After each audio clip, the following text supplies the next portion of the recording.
In the last video, we showed you how to create a responsive sidebar layout.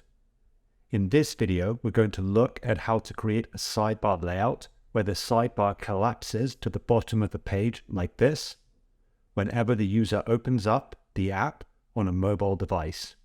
Okay, so let's get into this now.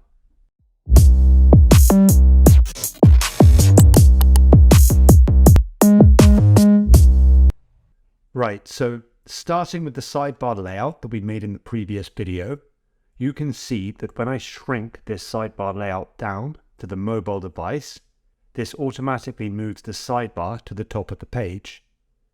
This is because I've set custom styles on the div block here, and also on the class dashboard sidebar. To make this top bar here go to the bottom of the page, I can select the element by clicking on it.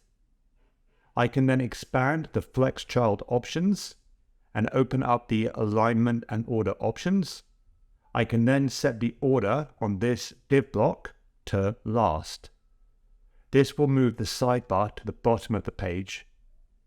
If I then expand the page to full size, you will see that the sidebar now expands, and if I shrink the page down again to mobile size, the page will be responsive and the sidebar will move to the bottom of the page like so.